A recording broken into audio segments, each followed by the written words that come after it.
Potkal ji přímo na rušné třídě. Jeho uklízečka nesla velkou skleněnou nádobu plnou sladkého pečiva, jako by v ní držela celý svůj život. Uviděl ji z auta, tiskla tu sklenici k sobě a oči měla sklopené k zemi. Mohl ji ignorovat, mohl ji propustit, ale něco se v něm zlomilo. A to, co udělal potom, všechno změnilo. Byla jedna věc, kterou Naďa Rysová nikdy nedělala. Neprosila. Neprosila o laskavosti, neprosila o pomoc, nežádala vysvětlení, když jí život stavěl do cesty těžké překážky.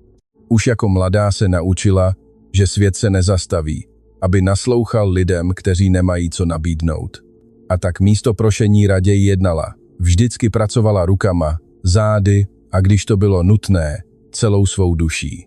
Proto nikdo v budově Montoya Tower, jednom z nejmohutnějších mrakodrapů v centru města, netušil, co Naďa v tichosti nosí pokaždé, když během své polední pauzy vyrazí na ulici. Nikdo, až do onoho dne. Ráno začalo jako každé jiné. Naďa dorazila dřív než kdokoliv ze zaměstnanců. Tak to bylo vždycky. Hlídač budovy, starší pán jménem pan Alois, už na ní čekal s pootevřenými dveřmi a unaveným, ale laskavým gestem. Tento tichý rituál sdíleli už tak dlouho, že k němu nepotřebovali žádná slova. Ona vešla, on zavřel a svět pro nikoho jiného ještě neexistoval. Prázdné chodby ve 12. patře voněly dezinfekcí a tychem. Naďa tlačila svůj vozík s přesností někoho, kdo zná každou spáru v podlaze, každý složitý roh a každý povrch, na kterém se usazuje lhostejnost ostatních. Uklízela s takovým soustředěním, které by si mnozí mohli splést s nezájmem, ale ve skutečnosti to bylo něco úplně jiného. Byla to úcta. Úcta k vlastní práci, k jedinému území, kde jí nikdo nemohl říct, že na to nestačí. Zatímco vytírala podlahu pod psacími stoly, myslela na Matýska. Vždycky myslela na Matýska. Její vnuk měl ten nejupřímnější smích, jaký kdy v životě slyšela. Smích, který začínal v bříšku a končil v očích. Přesně ten typ smíchu, který člověka nutí věřit, že na světě ještě existuje dobro. Jenže tenhle smích potřeboval léky, které pojišťovna plně nehradila. Matýsek potřeboval speciální židličku do školy, protože jeho nožičky ještě neposlouchaly tak, jak by měly. Potřeboval nové boty, sešity a teplou deku, ze které by se netřepily okraje. Potřeboval spoustu věcí, ale jeho matka Aneška, Naďova dcera, tu nebyla, aby mu je dala. Naďa pevně sevřela rukojeť mopu a zhluboka se nadechla. Teď nebyl čas na takové myšlenky. Nikdy na ně nebyl vhodný čas, i když jí hluboko v hrudi seděly jako trén, který sice nebolí neustále, ale nikdy nezmizí. Aneška prostě odešla. To bylo všechno. Rozhodla se odejít a Naďa se rozhodla zůstat. Zůstat s Matýskem, s dluhy, s nájmem v té malé garsonce 3 ulice od tržnice a s babiččiným receptem na sladké pečivo. Ten měla napsaný na složeném papírku, který nosila v kapse zástěry, jako by to byl úřední dokument, protože pro ní jim skutečně byl. Recept pocházel od babičky Isabely. Byly to kukuřičné věnečky s panelou, uvnitř měkoučké, na povrchu jemně do zlatova opečené, s chutí, kterou nelze popsat slovy a kterou člověk pochopí jen tehdy, když ji nosí v paměti už od dětství. Naďa je pekla každou noc. Když uložila Matýska ke spánku a malý kuchyňský kout v jejím bytě se stal jediným místem na světě, kde vládla ona, zadělala těsto. Tvarovala jeden věneček po druhém a pekla je s trpělivostí člověka, který ví, že dobré věci nelze uspěchat. Druhý den je pak opatrně skládala do velké skleněné nádoby, kterou koupila u pana Horáka. To byl její soused, majitel obchůdku Zlatá Skořice, který pro ní vždycky schovával ty nejčistší sklenice. Moc dobře věděl, k čemu je používá, i když mu o tom nikdy neřekla. Během polední pauzy Naďa sjela výtahem dolů. Došla na hlavní třídu a postavila se na roh ulice, kde auta pravidelně zastavovala v kolonách. Nekřičela, nic nevnucovala, jen tam stála se sklenicí v náručí a s lehkým úsměvem, který nebyl ze štěstí, ale z hrdosti. Lidé k ní chodili sami, ta vůně dělala práci za ní. To, co si těmito věnečky vydělala, sice nebylo moc, ale bylo to její, naprosto její. A to mělo pro Naďu větší cenu, než jakákoliv částka. Toho rána však ve vzduchu viselo něco zvláštního. Lucie Kameníková měla už několik dní výraz, který Naďa nedokázala rozluštit. Lucie s ní pracovala na úklidové směně. Byla to žena, která se sice usmívala ústy, ale ne očima a vždycky měla po ruce jízlivou poznámku, aby chodila práci ostatních. Toho rána, když Naďa čistila velká okna na chodbě, ji Lucie pozorovala z druhého konce chodby s neobvyklou pozorností. Dneska jdeš o pauze zase ven? Zeptala se tónem, který byl až příliš lhostejný, než aby byl upřímný. Jako vždycky, odpověděla Naďa, aniž by se otočila. Lucie už nic neřekla, jen vytáhla telefon a rychlým pohybem, který Naďa nepostřehla, ho schovala do kapsy. Kdyby to viděla, možná by své plány změnila, ale nevšimla si toho. Kolem poledne se město naplnilo svým typickým hlukem. Troubení aut, hlasy spěchajících lidí, pach horkého asfaltu smíšený s vůní stánků s rychlým občerstvením na chodnících, které tvořily jakési dočasné mikrosvěty. Naďa sjela služebním výtahem dolů jako obvykle, se sklenicí věnečků zabalenou do bavlněné utěrky, kterou sama vyšila během bezesných nocí. Postavila se na svůj obvyklý roh. Sklenice se leskla v poledním slunci. Věnečky uvnitř vypadaly, jako by byly upečené z čisté trpělivosti, z probdělých nocí a z lásky, která nemá kam jít a tak se promění v něco hmatatelného. První zákazníci se objevili rychle, paní, která ji znala už týdny, doručovatel na kole, který si koupil 3 kousky, a mladá dívka, která zaplatila přesně odpočítanými drobnými a poděkovala s tak upřímným úsměvem, že si ho Naďa uložila do srdce jako vzácný poklad.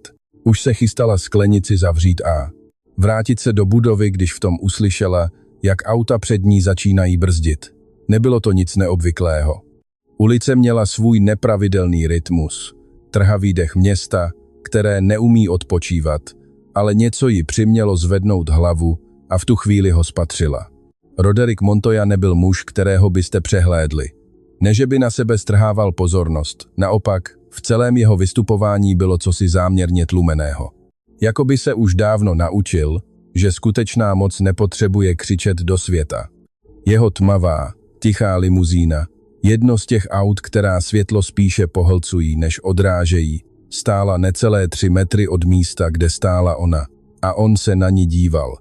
Nebyl to opovržlivý pohled, který se Naďa naučila od jistých lidí očekávat, ani lhostejnost, která bolí víc než jakákoliv urážka.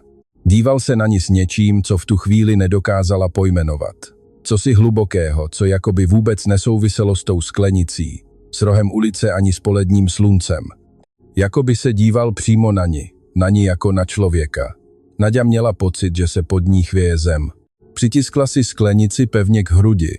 Byl to bezděčný obranný reflex, snaha ochránit to jediné, co pro ní v tu chvíli znamenalo celý svět, a neuhnula pohledem před mužem, který jí každých 14 dní podepisoval výplatní pásku. Okénko luxusního vozu sjelo úplně dolů. Roderick Montoya nepromluvil hned, a to ji vyvedlo z míry nejvíce. Kdokoliv jiný na jeho místě by položil nějakou strohou otázku nebo utrousil poznámku, která by jasně vymezila propast mezi nimi. On se však jen díval, ruku měl opřenou o otevřené okénko a v obličeji výraz, který Naďa ani se všemi svými životními zkušenostmi nedokázala rozluštit. Jsou kukuřičné? Zeptal se nakonec. Jeho hlas byl klidný, bez jakéhokoliv patosu. Nadě trvalo vteřinu, než zareagovala. Ano, pane, odpověděla. Hlas se jí nezachvěl a v duchu za to byla vděčná. Roderick nespouštěl oči ze sklenice a v tu chvíli se stalo něco, co vůbec nečekala. V jeho tváři se něco myhlo. Nebyla to žádná velká nebo divadelní emoce, spíše jeden z těch drobných záblesků, které existují jen vteřinu, než je dotyčný stačí skrýt. Záblesk, stín, ozvěna něčeho, co patřilo do jiných časů. S panelou? Zeptal se znovu. A v té otázce Naďa nezaslechla zvědavost, ale poznání. Ano, s panelou. Potvrdila, recept mé babičky. Následující ticho trvalo jen pár vteřin, ale mělo váhu celého rozhovoru. Roderick Montoya otevřel dveře auta a vystoupil. To od něj nikdo nečekal. Ani jeho osobní řidič, který zůstal bez hnutí sedět s rukama na volantu a netušil, co má dělat, ani těch několik málo chodců, kteří se zastavili a nechápavě tu scénu pozorovali. Muž s takovým postavením a v takovém autě vystupuje uprostřed rušné ulice, jen aby přistoupil k ženě s lahví domácích kukuřičných věnečků. Naďa ale neustoupila, nikdy neustupovala. Zastavil se těsně před ní. Dělila je výška, dělil je společenský status, ale ona stála s narovnanými zády, byl to její zvyk neohýbat se před nikým, který se učila dlouhé roky. Paní Rysová, oslovil ji. To, že znal její jméno, by ji nemělo překvapit. Byla jeho zaměstnankyní, samozřejmě, že ho znal. Ale ten způsob, jakým to vyslovil, naprosto přirozeně, bez jakéhokoliv povyšování nebo odstupu, ji přece jen zaskočil. Pane Novotný, odpověděla. Richard se ještě jednou podíval na tu sklenici a pak pohlédl na ní s výrazem. V němž bylo něco, co Naďa nedokázala přesně zařadit. Potřebuji s vámi mluvit, řekl. Zítra ráno v mé kanceláři hned jako první věc. Nebyla to otázka, ale nebyl to ani hlas někoho, kdo by jí vyhrožoval. Byl to hlas člověka, který právě udělal rozhodnutí. Jedno z těch rozhodnutí, která se zrodí během jediné vteřiny, ale uvnitř se tiše připravují celé roky. Než stačila Naďa cokoliv odpovědět, Richard se vrátil do auta. Dveře se zavřely, auto odjelo a zmizelo v městském provozu, jako by se nic nestalo. Jenže se stalo všechno. Naďa zůstala stát na rohu ulice, tiskla si sklenici pevně k hrudi a měla pocit, jako by se jí celý dosavadní svět bez varování pohnul pod nohama. Netušila, zda to, co přichází, je konec něčeho, nebo naopak začátek něčeho, co ještě nemělo své jméno. Co však věděla s tou hlubokou jistotou, kterou člověku dává život, jenž ho už dostatečně potloukl, bylo to, že nic už nebude jako dřív. A v některém z vyšších pater paláce Novotný, za velkým oknem vedoucím na hlavní třídu, pomalu spustila svůj telefon Lucie Peterková. Už měla, co potřebovala. Tu noc Naďa vůbec nespala. Nebylo to poprvé. Bývaly noci, které jakoby odmítaly skončit, zůstávaly otevřené jako rány, které tělo neumí zhojit. Noci, kdy ticho v malém pokojíku, který sdílela s Matějem, bylo tak těžké, že se dalo téměř nahmatat. Ale tahle noc byla jiná.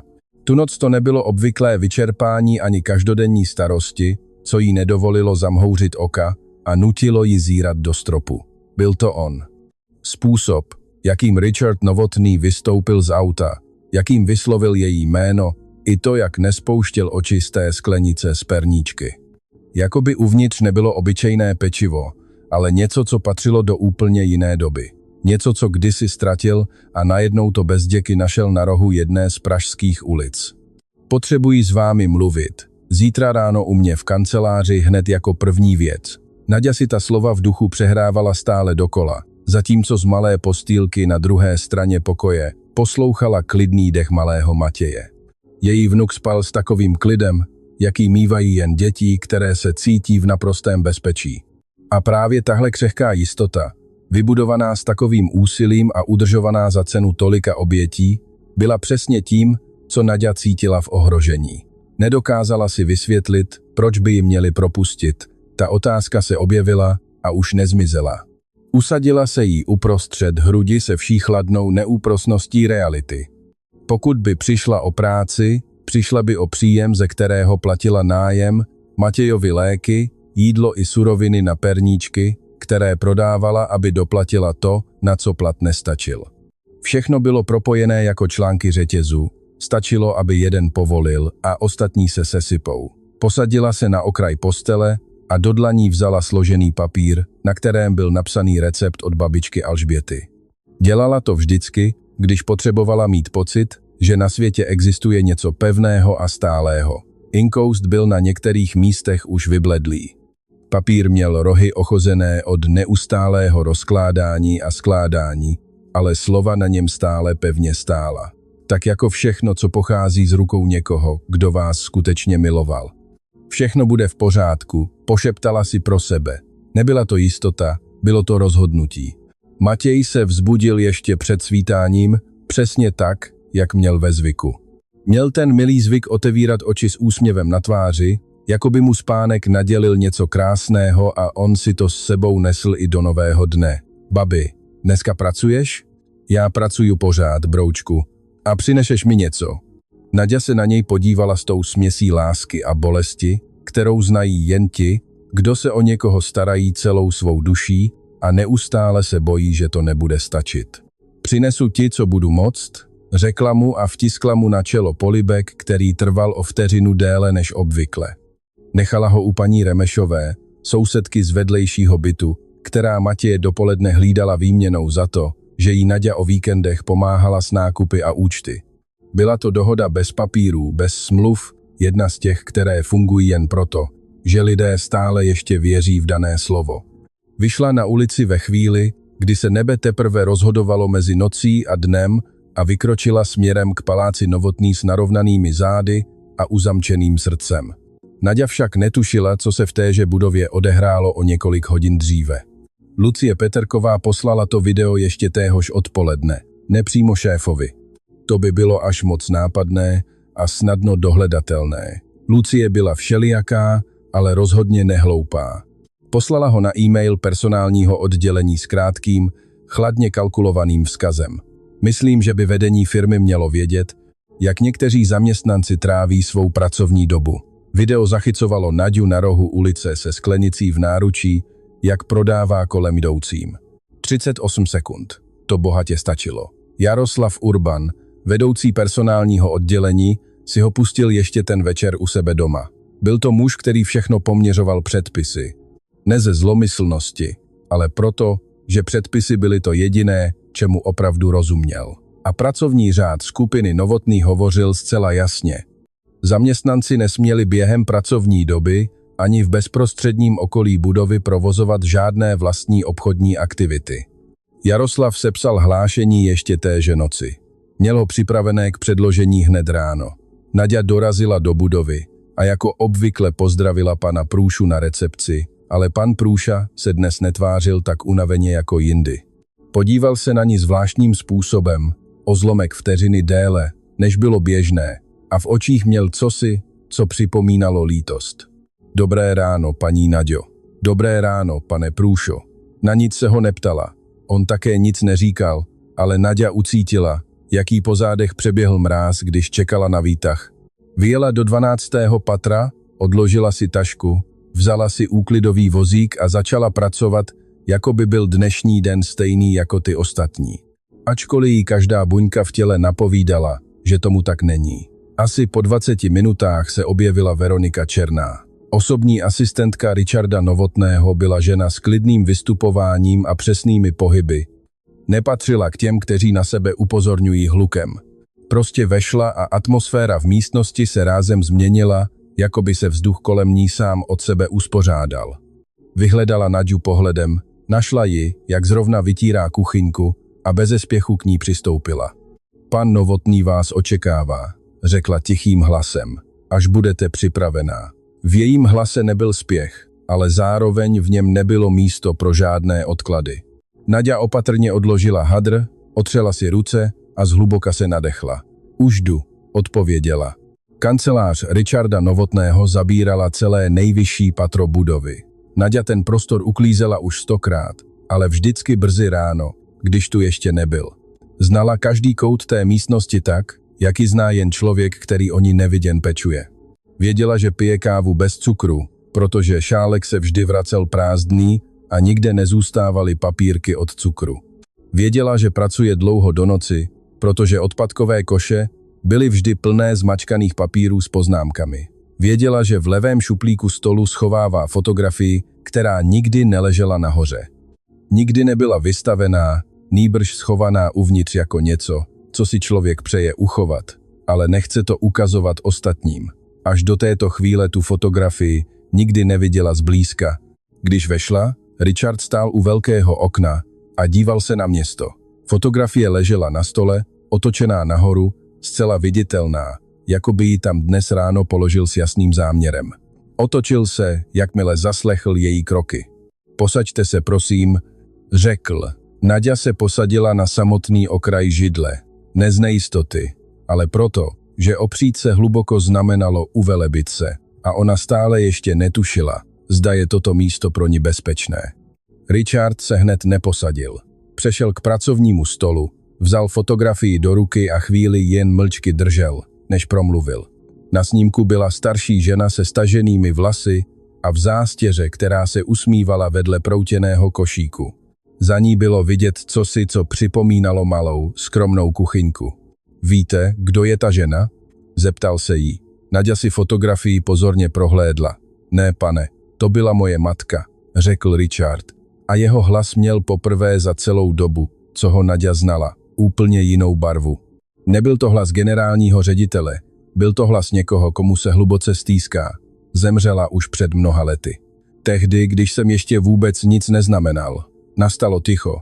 To je mi moc líto, řekla Naďa. A myslela to upřímně, bez jakékoliv přetvářky. Richard přikývl. Pekla každou neděli bez výjimky domácí perníčky. Bylo jedno, jestli jsme zrovna měli peníze, nebo neměli, jestli bylo venku chladno, nebo teplo. Každou neděli celý dům voněl těmi perníčky. Krátce se odmlčel. Včera, když jsem vás uviděl na té ulici, ucítil jsem tu vůni dřív, než jsem vás vůbec spatřil, a na vteřinu jsem se musel zastavit. Opatrně položil fotografii zpět na stůl. Chci vám říct něco důležitého, paní Naďo. Čekala s rukama složenýma v klíně. Nezavolal jsem si vás proto, abych vás nějak potrestal, řekl jasně. Zavolal jsem si vás, protože pro vás mám jistou nabídku. Přesně v tu chvíli se však otevřely dveře kanceláře. Dovnitř vešla Veronika s výrazem, který Naďa nedokázala okamžitě přečíst. Richard však ano, protože se mu v pohledu myhl okamžitý záblesk změny. Na vteřinu se mu zatnula čelist, než se zase uklidnil. Je tu Jaroslav Urban, řekla Veronika polohlasem. Prý je to naléhavé. Richard se na ní na sekundu podíval, ať počká. Říká, že nese hlášení ohledně. Veronika udělala velmi krátkou pauzu ohledně paní Nadi. Ticho, které následovalo, sice netrvalo dlouho, ale bylo z těch, která okamžitě zaplní celou místnost. Naďa ucítila, jak se jí sevřelo hrdlo. Nebyl to strach, spíše to hořké poznání někoho, kdo už v životě viděl, jak se chystá past a ví, že do ní chytil dřív, než ji vůbec stačil spatřit. Richard z ní nespustil oči. Pustě ho dál, řekl nakonec. Herzman byl muž drobných gest a přesných slov. Vstoupil s tabletem v ruce, kývnutím hlavy pozdravil ředitele a zastavil se, když uviděl Naďu sedět naproti psacímu stolu. Pane Moravče, začal. Včera jsme obdrželi anonymní udání doprovázené videozáznamem. Video zachycuje zaměstnankyni úklidu, která během pracovní doby prodává zboží v areálu budovy. Vnitřní řád v článku 19 jasně hovoří o jak dlouho už u nás paní Naďa pracuje, přerušil ho Richard. Heřman zamrkal. Pane řediteli, ptal jsem se, jak dlouho už u nás pracuje. Herzman se podíval do tabletu. Skoro 12 let, pane. 12 let, zopakoval Richard, jako by to číslo mělo nějakou zvláštní váhu. A za těch 12 let objevila se nějaká stížnost na její práci. Ne, pane, ale vnitřní řád. Herzmane, Richardův hlas nijak nezesílil. Nebylo to potřeba. Řekněte mi, kdo to video poslal? Nastalo krátké ticho. Bylo to anonymní, pane. V téhle firmě není nic doopravdy anonymní. Chci vědět, kdo to poslal. Dopoledne. Herzman přikývl se stuhlostí někoho, kdo dostal nečekaný rozkaz a neví přesně, jak se s ním vypořádat. A do té doby, pokračoval Richard, se tahle záležitost nebude nijak řešit. Rozumíme si? Ano, pane, můžete jít.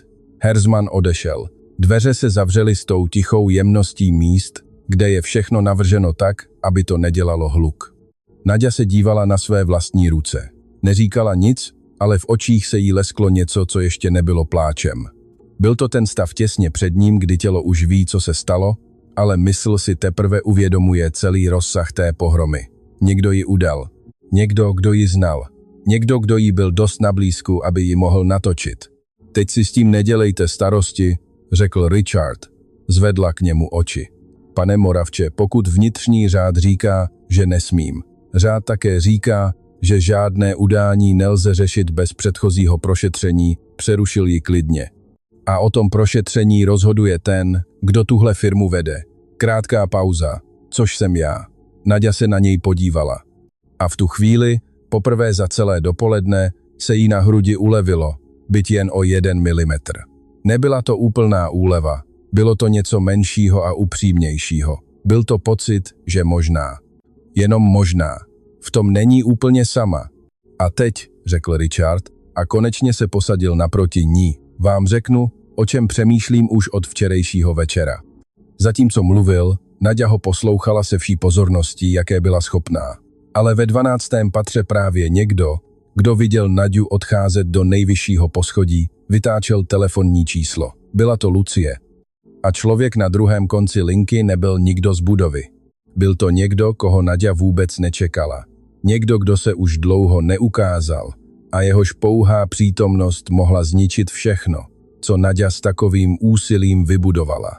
Nabídka Richarda Moravce nebyla tím, co Naďa čekala.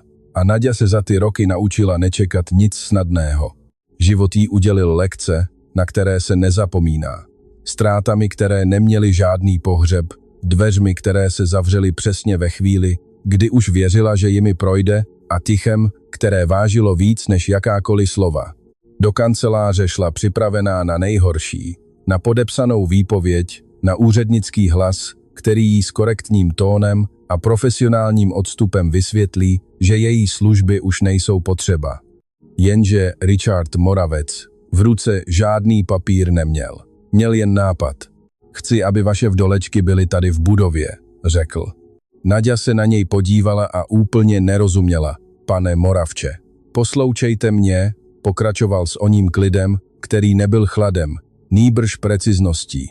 V 8. patře máme jídelnu, kde denně obědvá 400 zaměstnanců. K tomu kavárnu, která už léta nabízí pořád to samé. A já své lidi znám, vím, že už jsou z toho otrávení. Vstal a došel k velkému oknu.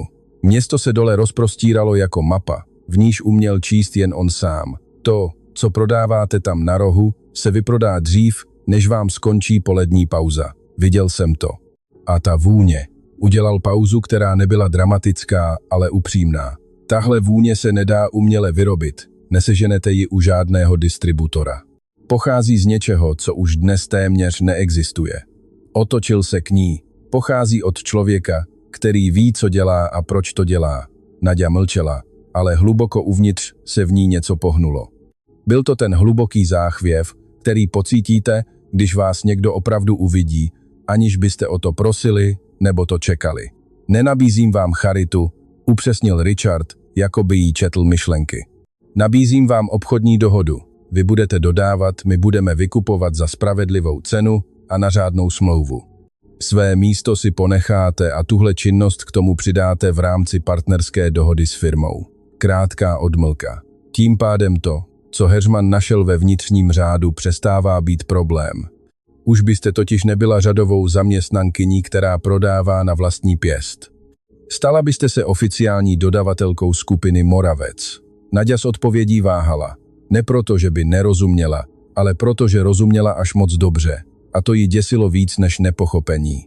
Naučila se, že dobré věci, které přijdou sami od sebe, mají obvykle skrytou cenu. Že štědrost mocných mívá téměř vždycky drobným písmem napsané podmínky, které si člověk přečte, až když už je pozdě. Proč? Zeptala se. Otázka byla prostá, přímá, bez příkras. Richard se na ní podíval. Už jsem vám to řekl. Ta vůně, ne.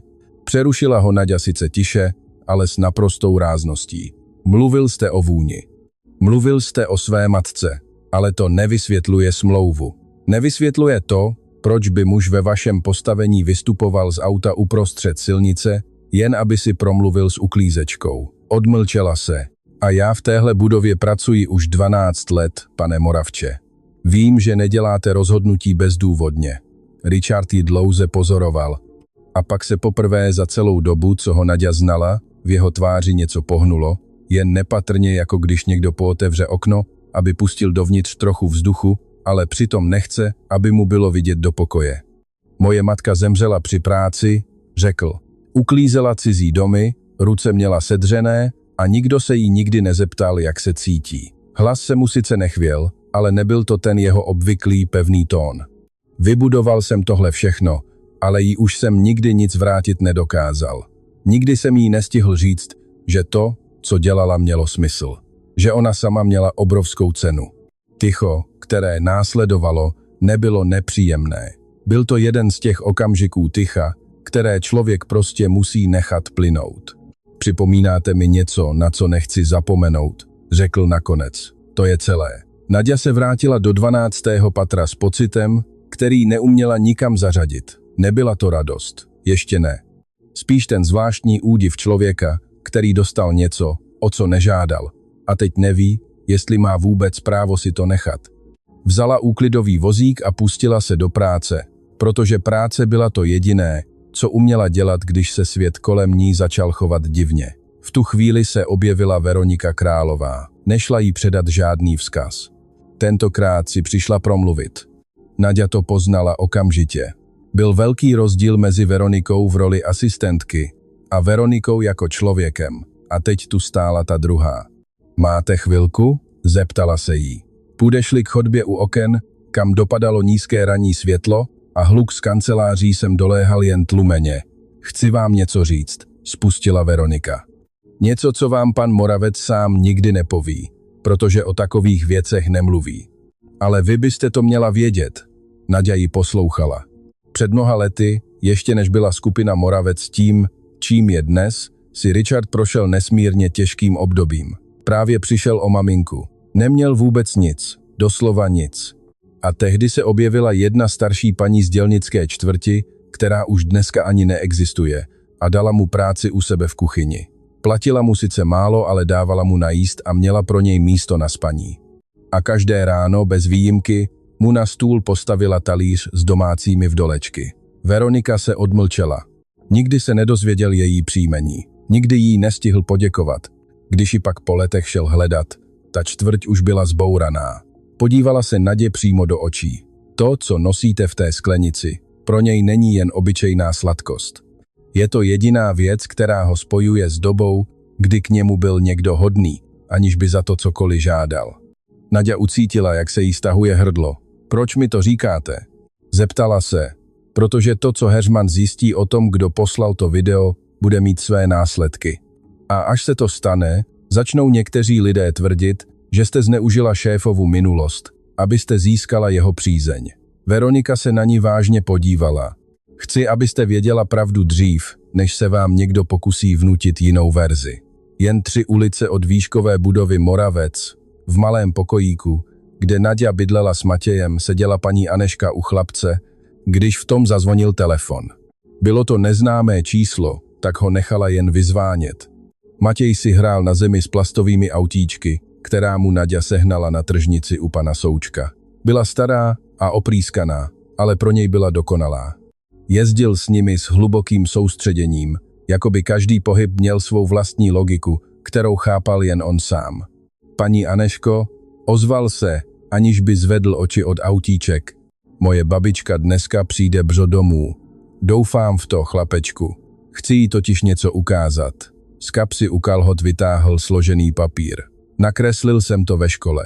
To je ona s tou sklenicí. Paní Aneška výkres opatrně rozbalila.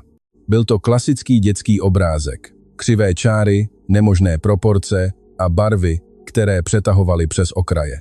Uprostřed však byla zcela jasně k poznání postava se sepnutými vlasy, která držela velký kruh plný teček, lahvičku s léky. A pod tím písmeny, která se ještě usilovně snažila držet v jedné lajně. Matěj napsal: Moje nejstatečnější babička. Paní Bohunka kresbu velmi opatrně složila a vložila ji chlapci zpátky do rukou. Neřekla nic, ale než si jí Matěj stačil všimnout, otřela si oči zástěrou.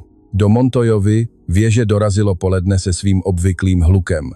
Naďa právě dokončovala úklid v archivu, když se na chodbě objevila Lucie Petrová. Nepřišla pracovat, přišla pozorovat s tím svým typickým způsobem chůze, který sice působil ležérně, ale vždycky měl přesně propočítaný směr. Zastavila se kousek od Nadi. Všechno v pořádku? Zeptala se hlasem někoho, koho odpověď vůbec nezajímá. Všechno v pořádku, odpověděla Naďa, aniž by zvedla oči od práce. Viděla jsem, že si dnes ráno šla do nejvyššího patra, pokračovala Lucie. Netušila jsem, že se s panem Montoyo znáte tak dobře. V té větě bylo cosi ostrého, něco, co mělo zranit, aniž by potom zůstala viditelná stopa. Naďa přestala uklízet. Otočila se k Lucii s klidem, který měl mnohem větší sílu než jakákoliv emotivní reakce. Tiše řekla: Lucie, pracujeme spolu už roky, celé roky. Opravdu tohle chceš? Lucie otevřela ústa, ale hned je zase zavřela. Nevím, o čem mluvíš. Buď víš, řekla Naďa, bez obviňování, bez tvrdosti, jen s upřímnou únavou někoho, kdo už toho viděl příliš mnoho. A je to škoda, protože já jsem ti nikdy nic neudělala. Otočila se a pokračovala v práci. Lucie zůstala chvíli stát na chodbě a na zlomek sekundy, opravdu jen na kratičký okamžik, se v jejím obličeji projevilo to, co se skrývalo pod vším ostatním. Nebyla to čistá zlomyslnost, bylo to něco mnohem smutnějšího. Byl to výraz někoho, kdo se už velmi dlouho cítí neviditelný a našel si špatný způsob, jak existovat. Ten okamžik však rychle pominul a Lucie odešla. Co nikdo v té budově netušil, bylo, že přesně v tu samou hodinu na autobusovém nádraží na druhém konci města vystupovala z autobusu žena s obnošeným batohem na zádech a s očima člověka, který přichází z dálky, aniž by si byl jistý, zda vůbec chce dorazit. Amálie. Zůstala stát v hale nádraží, hleděla na vysoký, hlučný strop a v jejím výrazu se mísilo vyčerpání s něčím, co se podobalo vině. S tou zvláštní vinou, kterou člověk nedokáže vyslovit nahlas, protože by to znamenalo přiznat si všechno, co si přiznat nechce. Vytáhla telefon a vyhledala v kontaktech jméno. Stálo tam jednoduše Lucie. Vytočila ho. Lucie to zvedla po druhém zazvonění. Už jsem tady, řekla Amálie polohlasem. Na druhé straně se rozhostilo ticho. Ona ví, že jedeš? Zeptala se Lucie. Ne, tak je to lepší, odpověděla Lucie. Musíme si promluvit dřív, než tě uvidí. Dnes se staly věci, které všechno mění. Amálie se podívala směrem k východu z nádražní haly. Město tam venku bylo obrovské, hlučné a cizí. Jak je na tom Matěj? Zeptala se. A v jejím hlase bylo poprvé slyšet něco, co nebyl chlad ani odstup. Byla to bolest. Bolest někoho, kdo nechal odejít něco, co nikdy neměl opustit. A teď už roky neví, jak to žádat zpátky. Je v pořádku, řekla Lucie s ostrostí, která bodala. Díky tvé mámě. Hovor skončil. Amálie schovala telefon a vykročila k východu. Netušila, že každý krok, který do toho města dělá, ji přibližuje k rozhovoru, jaký si vůbec nedokázala představit. A že to, co ji čeká, nebude setkání, které si možná během cesty přehrávala v hlavě, že Naďa. Její matka, žena, která zvedla to, co ona nechala spadnout, už nebyla stejná jako dřív. Byla něčím víc. Byla někým, koho mocný muž právě poprvé opravdu uviděl, a to měnilo úplně všechno. Jsou pravdy, které člověk nemusí hledat, které tiše a trpělivě čekají na ten správný okamžik, kdy je svět bude připraven přijmout. A když přijdou, nepřicházejí jemně, přicházejí jako voda, když se protrhne přehrada. Rázem spláchnou všechno, o čem si člověk myslel, že je pevně usazené. Toho dne v Montoyově věži se měly protnout 3 takové pravdy najednou a ani jedna se nehodlala nikoho ptát na svolení. Pan Heřman byl muž pevných postupů. Věřil v řád věcí, v to, že každý čin zanechává stopu a každá stopa, pokud se člověk umí dívat, vypráví celý příběh. Proto když ho pan Montoya požádal, aby dopoledne zjistil, kdo poslal to video, Heřman nešel na oběd. Zůstal ve své kanceláři před rozsvícenou obrazovkou, nechal vystydnout kávu, aniž by si toho všiml, a sledoval každý detail anonymního e-mailu, který přišel na oddělení. Anonymní e-maily ve skutečnosti neexistují. Existují jen pro ty, kteří nevědí, jak hledat. V 11 hodin a 40 minut měl Heřman jméno. Napsal ho na kus papíru svým drobným, precizním písmem. Chvíli si ho prohlížel, pak zvedl telefon a vytočil klapku do nejvyššího patra. Pane Montoyo, řekl, když to na druhé straně zvedli, už mám ty informace, které jste chtěl. Rodrigo si přečetl jméno na papíru, který mu Heřman položil na stůl. Lucie Petrová. Nijak viditelně nereagoval. To byla schopnost, kterou mu přinesly roky strávené v rozhodovacích pozicích, umění přijmout informace, aniž by dal najevo, co to s ním vnitřně dělá. Ale Veronika, která ho znala nejlépe ze všech lidí v budově, si všimla drobné změny v tom, jak položil ruce na stůl. Než promluvil, na půl sekundy se odmlčel. Přiveďte ji, řekl. Lucie vstoupila do kanceláře Rodriga Montoyi poprvé a naposledy za celé roky, co v té budově pracovala. Netušila, proč ji zavolali. Nebo to možná věděla, ale raději si to ještě nechtěla připustit. Vstoupila s tím svým postojem člověka, který se snaží vypadat sebejistě, i když se pod ním třese půda. Rodrigo ji nevyzval, aby se posadila. Paní Petrová, začal zcela chladným hlasem.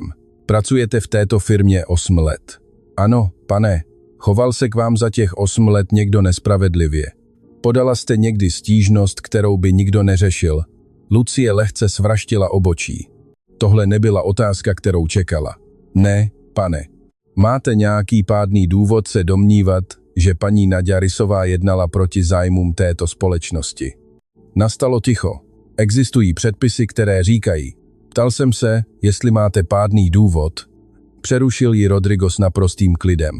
Neptal jsem se vás, co říkají předpisy. Lucie neodpověděla. Rodrigo se mírně opřel. To, co jste udělala, se nějak nazývá, řekl. A to slovo není oznámení. Oznámení pramení z upřímné obavy o věc. To, co jste udělala vy, vzešlo z úplně jiného místa. Udělal krátkou pauzu. A pro takové místo v této firmě není prostor. Lucie otevřela ústa. Pane Montoyo, já jsem jen. Už jsem se rozhodl. Přerušil ji se stejným klidem jako předtím. S platností od zítřka budete přeřazena na směnu venkovní údržby. Jiná pracovní doba, jiný úsek. Podíval se jí přímo do očí. Není to trest, paní Petrová. Je to jen nezbytný odstup pro nás, pro všechny. Lucie cítila, jak se v ní něco hroutí, ale nebylo to jen tím přeřazením. Šlo o něco mnohem hlubšího.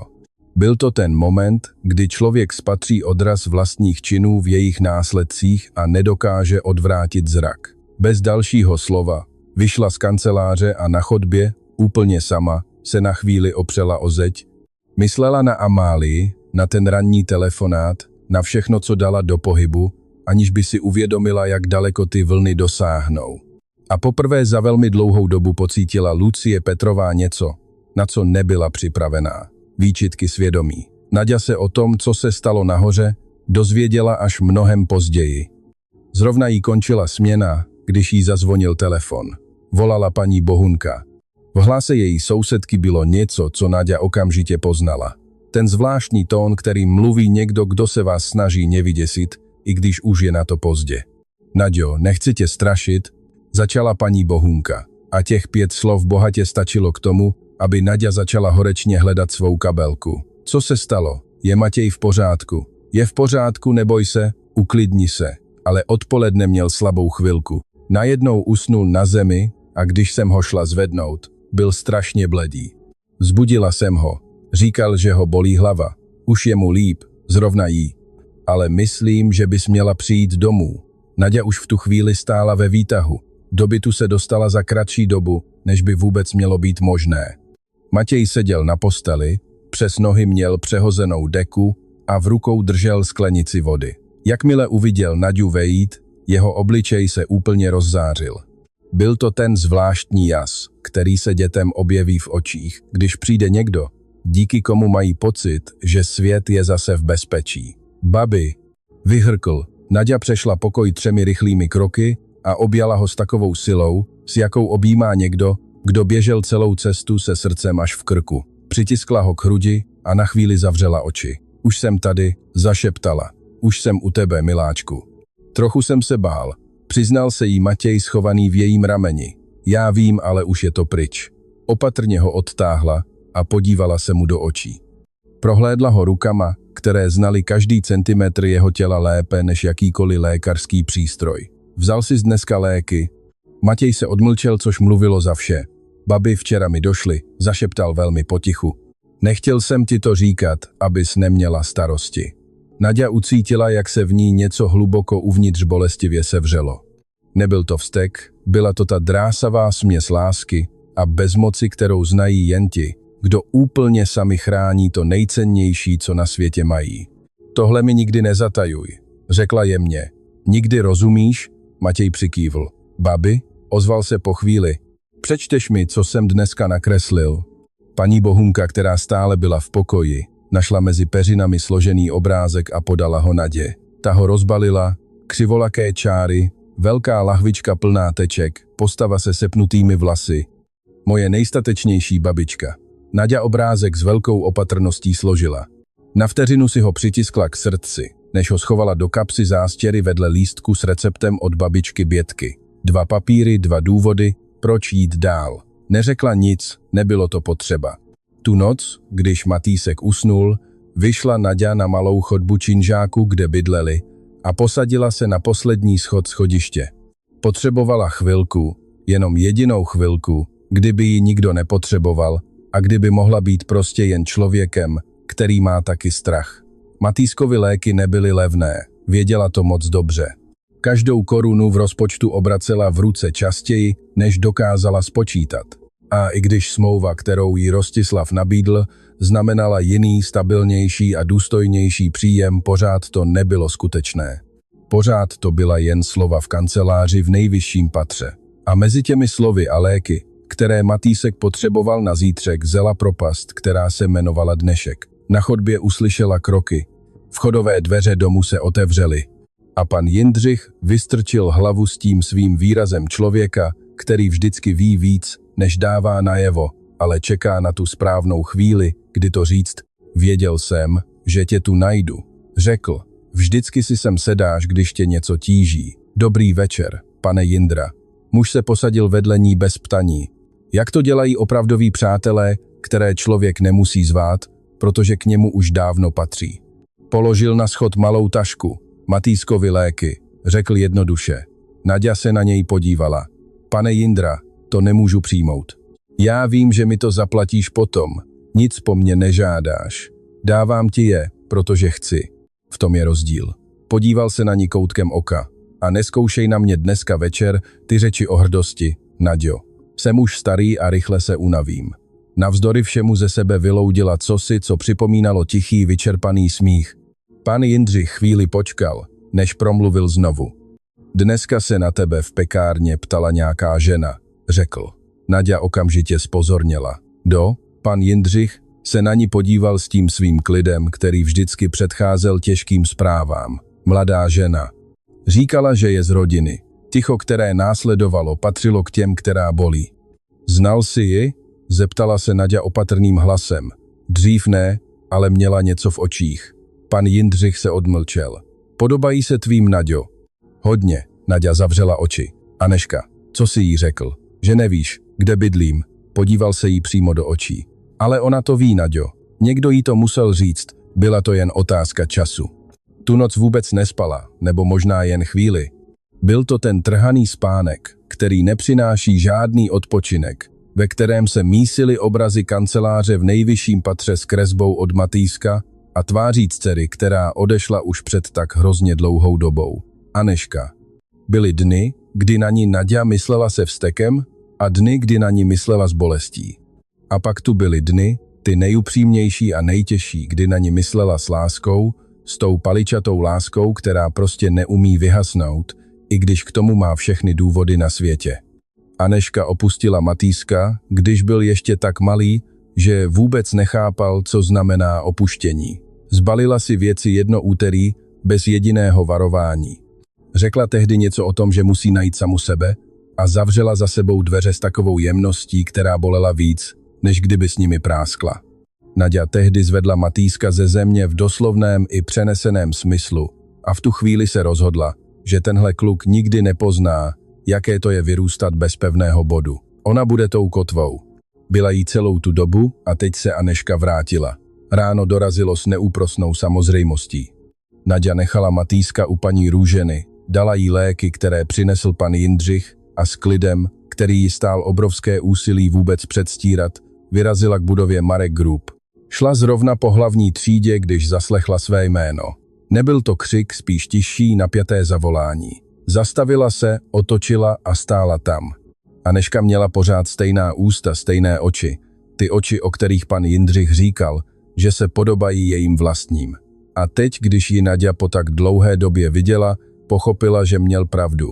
Ale v její dceři bylo něco jiného. Něco, co tam roky usadili bez jejího svolení. Lidé, kteří v sobě dlouho nosí vinu, mají zvláštní způsob držení těla, jako by každá jeho část byla připravená přijmout ránu, kterou si zaslouží. Přesně takhle tam Anežka stála. Ty dvě ženy se na sebe dívaly ze vzdálenosti 3 metrů, která však v tu chvíli znamenala celé roky odloučení. Mami, řekla Anežka. To slovo znělo jinak, než jak si ho Naďa pamatovala. Tišej, křehčej, jako by ho Anežka v sobě nosila hrozně dlouho a nevěděla, co s ním má dělat. Naďa neodpověděla hned. Podívala se na svou dceru, prohlédla si ji celou, ne se vztekem, ne s přehnanými emocemi jako z nějakého dojemného filmu. Podívala se na ní tak, jak se matky dívají, když se snaží během několika vteřin pochopit všechno, co jim celé ty roky nevysvětlili. Co tady děláš, Anežko? Přišla jsem za. Ví Lucie, že jsi tady? Ta otázka mezi nimi přistála jako balvan, který okamžitě změnil atmosféru. Anežka otevřela ústa, zase je zavřela a v té setině sekundy získala Naďa potvrzení toho, co jí pan Jindřich předchozí noc zasadil do hlavy jako pochybnost. Lucie a Anežka se znali. A tohle spojení, jehož původ Naďa zatím nedokázala jasně vidět, bylo součástí něčeho mnohem většího než jen anonymního videa poslaného na personální oddělení. Potřebuju, abys mě vyslechla, řekla Anežka s naléhavostí, která vůbec nezněla hraně. Jsou věci, které nevíš, věci, co se staly, a které jsem ti měla říct už hrozně dávno. Hlas se jí lehce zachvěl. O tom, proč jsem odešla, o tom, co mi řekli. O Matýskovi. Naďa měla pocit, jako by se pod ní zase začala třást zem. O Matýskovi, zopakovala. Je něco, co o Matýskově stavu nevíš, řekla Anežka. A v očích se jí zalesklo něco, co mohly být slzy, nebo možná strach. Možná obojí. Něco, co přede mnou taky tajili. A když jsem to zjistila, proto jsem se vrátila, mami. Proto jsem tady. Hluk ulice pokračoval, auta, hlasy, svět, který se kvůli nikomu nezastaví. Ale mezi Naďou a Anežkou, jako by se čas na několik vteřin úplně zastavil. Co je to, co nevím? Zeptala se Naďa. A odpověď, kterou se chystala uslyšet, byla z těch, které člověku rozdělí život na 2 poloviny. Na to, co bylo předtím, než se to dozvěděl, a na to, co přichází potom. Jsou otázky, které člověk pokládá, i když ví, že odpověď bude bolet, a přesto se zeptá, protože bolest z pravdy je vždycky snesitelnější než tíha toho, když dál nechápete. Naďa to věděla, naučila se to způsobem, jakým se člověk učí věci, které ho opravdu poznamenají. Tím, že je prožije bez jakéhokoliv návodu, aniž by ho kdokoliv varoval, že to všechno změní. Proto neustoupila. Proto zůstala stát naproti své dceři na té hlučné ulici s kabelkou přitisknutou k hrudi a očima upřenýma na Anežku, čekajíc. Mluv, řekla Naďa. Jediné slovo, ale s vahou všech těch let, kdy spolu nemluvili.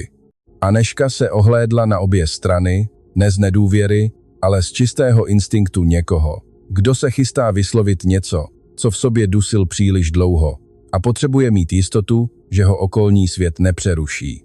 Ne tady, řekla. Prosím. Naďa na vteřinu zaváhala, pak ale přikývla. Přešli do malého parčíku, který byl kousek vedle. Do toho s opotřebovanými dřevěnými lavičkami a obrovským stromem, který poskytoval stín, aniž by za to cokoliv žádal. Sedli si, ale ne úplně vedle sebe. Byla mezi nimi vzdálenost, která nebyla fyzická, ale skládala se ze všeho ostatního. Anežka měla ruce sepjaté na kolenou. Dívala se na ně, jako by v nich ležel začátek toho, co musí říct. Když jsem odešla, začala. Nebylo to jen proto, že jsem chtěla jít pryč. Naďa neřekla nic, jen poslouchala. Někdo mi tehdy řekl, že když zůstanu, bude na tom Matýsek ještě hůř. Že mu ubližuju, že moje povaha, moje problémy, moje. Udělala pauzu, do které by se vešlo strašně moc věcí. Řekli mi, že dítě s jeho diagnózou potřebuje stabilitu a že já žádnou stabilitu nepředstavuju a nikdy nebudu. Kdo ti to řekl? Zeptala se Naďa. Její hlas byl klidný, až příliš klidný. Anežka zvedla pohled. Ten lékař, který ho vyšetřoval, když mu bylo teprve pár měsíců. Ten, co nám řekl, že Matýsek bude potřebovat speciální péči. Nasucho polkla. Pozval si nás každou zvlášť, mami. Nejdřív tebe, pak mě. A mě řekl věci, které tobě neřekl. Naďa ucítila, jaký po zádech přeběhl mráz. Jaké věci? Řekl mi, že Matýskův stav má dědičný základ. Že někdo v rodině musel mít něco podobného. A že když u něj budu dál se svými úzkostnými stavy a labilitou, můžu to u něj spustit. Že to nejlepší, co můžu pro svého syna udělat, je nebýt na blízku. Ticho, které potom nastalo, mělo zvláštní texturu. Bylo to ticho, v němž se něco láme ve zpomaleném záběru. Anežko, řekla Naďa opatrným hlasem. To přece není pravda, to nemá žádné opodstatnění. Matýskova diagnóza. Teď už to vím, přerušila ji Anežka a z očí jí už otevřeně tekly slzy. Teď už to vím. Trvalo mi hrozně dlouho, než jsem na to přišla, mami. Celé roky jsem obcházela jiné lékaře, hledala informace a to, co mi ten chlap napovídal, neexistuje v žádné knize, v žádné studii, nikde na světě. Byla to lež. Naďa na okamžik zavřela oči. Proč? Zeptala se. Proč by to někdo dělal? Anežka sevřela ruce k sobě tak pevně, až jí zbělely klouby. Protože ten doktor nebyl jenom doktor, řekla. Byl to švagr Rostislava Marka. To jméno mezi ně padlo jako kámen do klidné vody. Naďa otevřela oči. Cože? Doktor Severín Kopecký, řekla Anežka. Pracoval na klinice Vitalmed, kterou Marek Group využívala pro své zaměstnance. Šla jsem tam tehdy proto, že si pro tu firmu pracovala a měli jsme od nich pojištění. Pamatuješ si to? Naďa si to pamatovala. Jistě, že si to pamatovala. Odnesla tehdy novorozeného Matěje na tu kliniku, protože to bylo to jediné, co jí tehdy hradila pojišťovna, co si mohla dovolit. Byl to Radimův švagr, opakovala Darina. A tehdy, když měl Matěj teprve pár měsíců, ty už si v té budově pracovala roky. Patřila si k těm nejstarším zaměstnankyním a zřejmě odmlčela se. Toru si odhalila něco, co si odhalit neměla. Naďa se zamračila. Já jsem nic neodhalila. Nevědomně, řekla Darina. Ale existuje vzkaz, poznámka, kterou si před mnoha lety napsala a schovala, aniž bys věděla, co znamená. O nějakých fakturách, které si tehdy našla v koši na účetním oddělení. Čísla, která neseděla, dodavatelé, kteří vůbec neexistovali. Naďa ucítila, jak se jí v paměti dává do pohybu něco velmi starého. Rozmazaná vzpomínka, jedna noc plná úklidu, zmuchlané dokumenty, zvědavost, kterou tehdy zahnala, protože to nebyl její svět, nebyla to její věc. Svatopluk Černý o tom někoho ve firmě informoval, pokračovala Darina, nepřímo pana Svobodu, ale někoho jiného.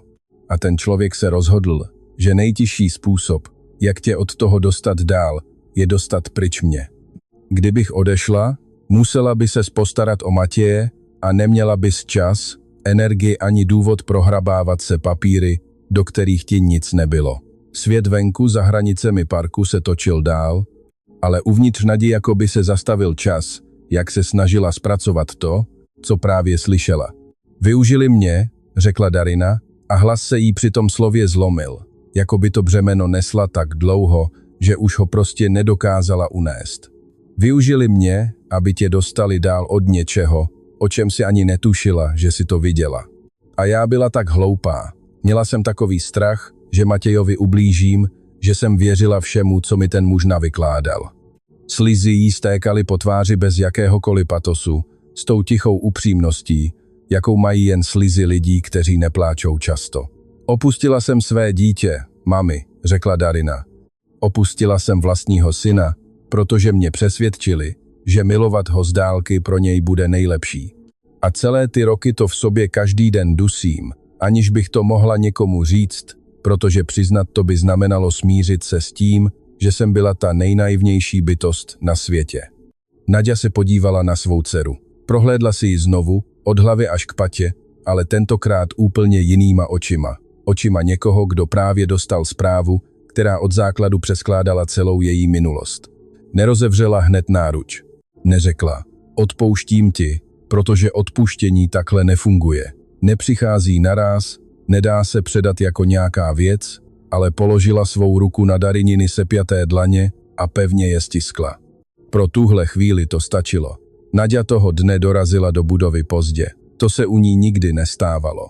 Pan Pospíšil se na ní podíval s výrazem, v němž se mísila úleva s otázkou, ale neřekl nic. Vyjela výtahem rovnou do 12. patra, vzala svůj úklidový vozík a pustila se do práce s oním svým typickým soustředěním, které však dnes mělo ještě jednu vrstvu navíc, vrstvu někoho, kdo v duchu zpracovává něco obrovského, zatímco jeho ruce mechanicky dělají drobné všední úkony. Během dopoledne se znovu objevila Veronika Hradilová. Pan Svoboda se ptá, zda byste za ním dnes mohla zajít. Řekla, chce, abyste si společně prošli podmínky té smlouvy. Přizval i někoho z právního oddělení. Naďa přikývla, ale než Veronika stihla odejít, zastavila ji. Veroniko, oslovila ji opatrně, znáte, nebo znala jste někoho jménem Svatopluk Černý. Změna ve Veronikyně tváři byla sotva znatelná, ale byla tam. Proč se ptáte? Protože potřebuji vědět, jestli na tom jméně pro mě závisí něco důležitého, odpověděla Naďa s onou přímočarou upřímností, která jí byla vlastní. Veronika se ohlédla na chodbu a pak se na ní znovu podívala. Byl to švagr pana Svobody, zašeptala. Před několika lety zemřel. Ještě předtím měl vážné problémy se zákonem kvůli pochybením ve své lékařské praxi. Pan Svoboda s ním přerušil veškeré kontakty, jakmile to všechno vyšlo najevo. Odmlčela se. Bylo to tehdy pro firmu i pro něj osobně nesmírně těžké období. Věděl Radim, co ten člověk dělá. Veronika s odpovědí váhala. To, řekla nakonec, je něco, na co byste se měla zeptat přímo jeho. Schůzka s právním oddělením trvala déle než hodinu. Smlouva, kterou Radim pro Naďu připravil, byla skutečná. Obsahovala konkrétní čísla, jasné podmínky a v každém jejím odstavci se zrcadlila nefalšovaná úcta, kterou nešlo jen tak předstírat. Doktor Blažek, právník, kterého Radim přivedl, trpělivě vysvětloval bod po bodu, jako by chápal, že nejde jen o to, aby Naďa dokument podepsala, ale aby do detailu rozuměla tomu, k čemu se zavazuje. Naďa kladla otázky, dobré otázky, takové, jaké pokládá člověk, který se v životě naučil, že věci, jimž plně nerozumí, se později mohou změnit v past. Radim ji ze svého místa mlčky pozoroval a nezasahoval do toho. Když doktor Blažek skončil, Naďa zůstala sedět a hleděla na papíry před sebou. Potřebuji několik dní, řekla. Radim okamžitě a bez jakéhokoliv nátlaku přikývl. Kolik jen budete potřebovat? Naďa se na něj podívala. Je tu jedna věc, na kterou se vás musím zeptat, pane Svobodo. A potřebuji, abyste mi odpověděl se stejnou upřímností, s jakou jsem od začátku mluvila já s vámi. Radim neuhnul pohledem. Ptejte se, znal jste Svatopluka Černého? Radimovou tváří něco problesklo. Nebyl to vyloženě pocit viny, bylo to něco mnohem složitějšího. Byl to výraz někoho, kdo nese břímě příběhu, který si sám nevybral, ale který přesto nese jeho rodové jméno. Byl to manžel mé sestry, řekl. A ano, znal jsem ho. Věděl jste, co dělal. Následovala dlouhá pauza, kterou nešlo zaplnit žádnými rychlými slovy. Nevěděl jsem všechno, řekl nakonec Radim. A to, co jsem se dozvěděl, jsem zjistil příliš pozdě, když už ublížil lidem, které já sám nikdy nedokážu plně identifikovat. Podíval se jí přímo do očí. Proč se mě na to ptáte zrovna teď? Protože jedním z těch lidí jsem já, řekla Naďa bez jakékoliv tvrdosti či obviňování, s tím svým klidným způsobem, jakým říkala ty nejtěžší věci, jako by to byla prostě holá pravda. A moje dcera. A můj vnuk. Ticho, které v tu ránu zaplnilo kancelář, patřilo k těm, která dokážou změnit úplně všechno.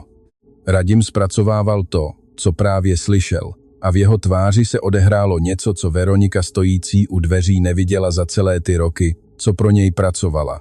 Bylo to odevzdání. Ne porážka, ale hluboké pochopení někoho, kdo konečně porozuměl tomu, proč vesmír postavil jednoho konkrétního člověka na konkrétní roh ulice s dózou plnou máslových věnečků, které voněly něčím, co se nedalo vyvážit penězi. Vyprávějte mi to, řekl Radim tichým hlasem a Naďa začala mluvit. Toho odpoledne, když se vrátila do jejich malého pokojíku, našla Matěje vzhůru a v obličeji měl mnohem zdravější barvu. Léky zabrali. Seděl na posteli s obrázkovou knížkou, kterou mu půjčila paní Růžková, a listoval stránkami s oním vážným soustředěním, které Nadi vždycky připomínalo, že tenhle chlapec v sobě skrývá obrovský vnitřní svět, jejž se teprve učí vyjadřovat navenek. Jakmile ji uviděl vejít, zvedl knížku nad hlavu. Babi, podívej, to je tukan. Má tříbarevný zobák. To je krása, broučku. Posadila se vedle něj. Pozorně si ho prohlédla. Byl to její obvyklý rituál, nejprve ho zkontrolovat pohledem, než se ho dotkne, aby se ujistila, že je mu opravdu lépe a že to není jen zdání. Babi, řekl Matěj, aniž by spustil oči z knížky, znáš nějakou paní, co má stejné oči jako ty? Naďa na vteřinu zapomněla dýchat. Proč se ptáš, broučku? Protože paní Růža mi říkala, že než jsem šel do školy, stála nějaká paní před našimi dveřmi docela dlouho. Nezaklepala, jen tam tak stála. A když se prý paní Růža šla podívat, kdo to je, byla už pryč. A jak víš, že měla stejné oči jako já, když si ji sám neviděl? Matěj se vážně zamyslel. Protože to říkala paní Růža. Prý vám byla hrozně podobná, jen byla mladší. Naďa položila ruku na Matějovu hlavu a nechala ji tam. Darina se tam ukázala ještě předtím, než se dnes ráno setkali. Přišla, ale nedokázala vejít dovnitř. A možná právě to, tenhle neúspěšný pokus, ty dveře, na které nezaklepala, ji nakonec přimělo k tomu, aby ji vyhledala přímo. Něco to znamenalo. Nebylo to sice dost, ještě ne, ale přece jen to něco znamenalo. Naďa neodpověděla hned. Položila ruku na Matějovu hlavu a nechala ji tam, hladila ty jemné vlasy, které znala nazpaměť. Darina přišla. Nevešla dál, možná nemohla, možná nevěděla jak, ale přišla. Něco to znamenalo. Nebylo to sice dost, ještě ne, ale přece jen to něco znamenalo. Ty víš, kdo to byl? Zeptal se Matěj. V jeho hlase nebyly žádné obavy, jen ta upřímná zvědavost dítěte, které se ptá jednoduše proto, že chce doopravdy porozumět světu kolem sebe. Naďa se na něj podívala. Ještě ne. Řekla, což byla pravda víc než v jednom smyslu, ale myslím, že se to už brzy dozvíme. Matěj přikývl, jako by mu tahle odpověď stačila, a vrátil se pohledem k tříbarevnému tukanovi. Toho večera, zatímco se v malé troubě pekly věnečky a pokojem se šířila ta vůně, která byla zároveň starým receptem od babičky Alžběty i jejím osobním důvodem, proč jít dál, Naďa přemýšlela o všem, co tento den dalo do pohybu. Darina věděla něco o Matějovi, Radim věděl něco o Svatopluku Černém, Veronika věděla něco, co ještě neřekla úplně celé. A pan Eliáš, ten muž, který schovával čisté lékovky a nosil léky, aniž o ně kdokoliv prosil, se před několika dny zmínil o něčem, co tehdy Naďa jen tak přešla, aniž tomu věnovala pozornost, jakou by si to zasloužilo. V té budově se už delší dobu děje něco divného. Něco, co lidé, kteří tam pracují, nevidí, protože jsou příliš uvnitř, než aby si toho všimli. Naďa si tehdy myslela, že je to jen takový staříkův způsob vyjadřování. Ten jeho zvyk zahalovat prosté věci do závoje tajemství. Jenže pan Eliáš nikdy neříkal nic bezdůvodně. A v jeho slovech bylo cosi, co najednou, se vším tím, co už věděla teď, začínalo dostávat znepokojivý obrys. Co se to vlastně v tom Svobodově paláci dělo a jak hluboko do minulosti tenhle příběh sahal. Věnečky se dopekly. Naďa je vytáhla z trouby. S obvyklou trpělivostí je naskládala do skleněné dózy a na chvíli se na ně zadívala. Ta lahvička zastavila auto na Rušné třídě.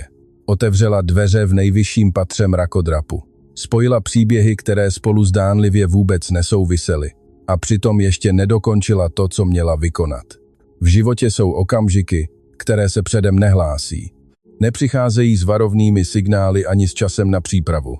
Přicházejí jako letní déšť, z čista jasna, bez dovolení a mění barvu všeho, čeho se dotknou.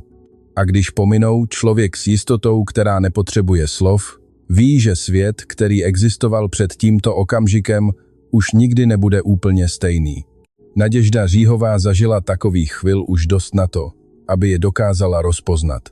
A toho rána hned jak otevřela oči, Věděla, že dnešek bude jedním z nich. Pan Eliáš dorazil ještě před svítáním. To u něj nebývalo zvykem. Ten muž měl své pevné časy stejně jako své zásady. Pevné, bez diskusí. Když ho uviděla klepat na dveře, zatímco obloha byla ještě temná, sevřelo se Nadě u srdce ještě předtím, než mu otevřela. Nesl malou kartonovou krabičku. Uvnitř byl v balicím papíru zabalený svazek zažloutlých dokumentů svázaných tenkým provázkem. Posaď se, řekl jí, sedla si. Pan Eliáš položil krabičku na stůl a podíval se na ní s onou svou vážností, která nebyla tvrdostí, ale spíše tíhou někoho, kdo v sobě nosí něco ukrytého příliš dlouho a konečně našel chvíli, kdy to může pustit ven. Začalo to před mnoha lety, když byla Bartošova skupina ještě malá. Měl jsem tehdy jiné pekařství, ne zlatou skořici, ale větší přímo v centru. Zásobovali jsme několik kancelářských budov. Jednou z nich byla Bartošova věž. Naďa ho poslouchala bez jediného pohybu. Jednoho dne přišel do pekařství jeden z účetních z té budovy. Byl to mladý, nervózní kluk. Řekl mi, že v účetních knihách firmy na něco narazil.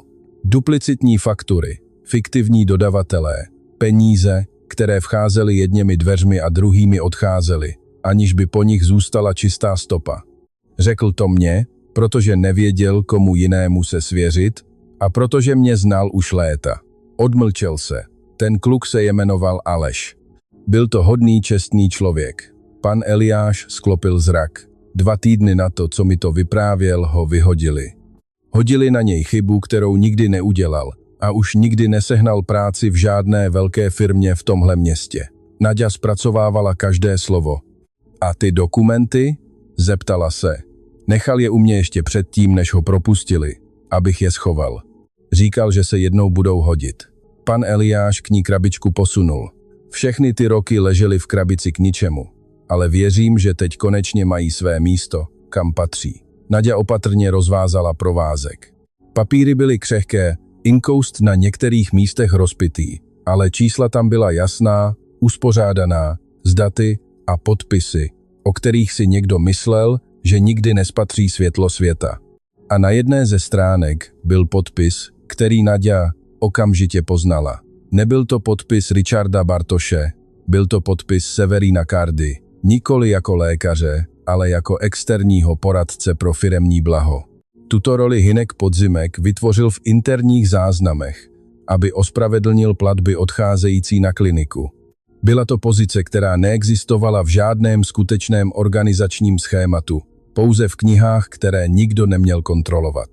Do Bartošovy věže dorazila s kartonovou krabičkou v kabelce a s pocitem v hrudi, který nebyl ani vztekem, ani strachem. Bylo to něco klidnějšího a pevnějšího než obojí. Byl to pocit někoho, kdo má konečně v rukou chybějící dílek skládačky a poprvé vidí celý obraz. Veronika na ní čekala u vchodu ve 12. patře. Nebyla to náhoda.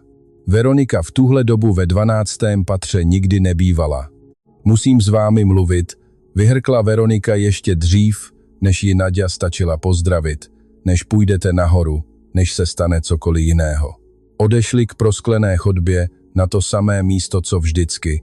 Ranní světlo dopadalo šikmo a klidně, bez tušení, co se pod ním právě chystá odehrát. Včera, po tom, co jste odešla, začala Veronika, pan Bartoš telefonoval. Byl to dlouhý hovor. Neměla bych to vědět, ale vím to, protože v téhle firmě pracuju už léta a některé věci se prostě rozkřiknou, i když vám je nikdo neřekne. Vydechla. Volal své sestře Glorii, vdově po Severínu Kardovi. Naďa se na ní tiše podívala. Zeptal se jí na rovinu, jestli Severín jednal sám, nebo jestli ho do toho zatáhl někdo z firmy. Veronika se odmlčela a ta pauza nesla tíhu toho, co mělo následovat. Glorie promluvila. Celé roky chtěla promluvit, ale nikdy neměla ten správný důvod. Včera ho dostala. Řekla, že Severín nejednal sám, že ho kontaktoval někdo zevnitř Bartošovy skupiny. Někdo, kdo měl přístup k interním informacím a potřeboval se zbavit určitých lidí tak, aby to nevypadalo jako rozhodnutí firmy. Naďa čekala. Tím někým, řekla Veronika hlasem, který byl opatrný a zároveň pevný, byl Hynek Podzimek. To příjmení mezi nimi přistálo jako blesk z čistého nebe, který od základu změnil vše, co dosud věděli. Podzimek. Opakovala Naďa. Lucín bratr, potvrdila Veronika, bývalý finanční koordinátor Bartošovy skupiny. Byl to on, kdo našel ty poznámky, které jste si psala o fakturách. On kontaktoval Severína a on naplánoval všechno tak, aby vás odstavil, aniž by se vás přímo dotkl. Odmlčela se. A Lucie to věděla. Ne všechno, ale věděla dost. Proto to video nebylo jen z čisté závisti, Naďo, byl to strach. Strach, že po té dlouhé době nakonec zjistíte, co její bratr provedl. Nadin svět udělal za tak krátkou chvíli tolik zvratů, že už se ani nesnažila je všechny sledovat. Prostě jen jela dál nahoru. Dorazila do nejvyššího patra. Veronika ji ohlásila.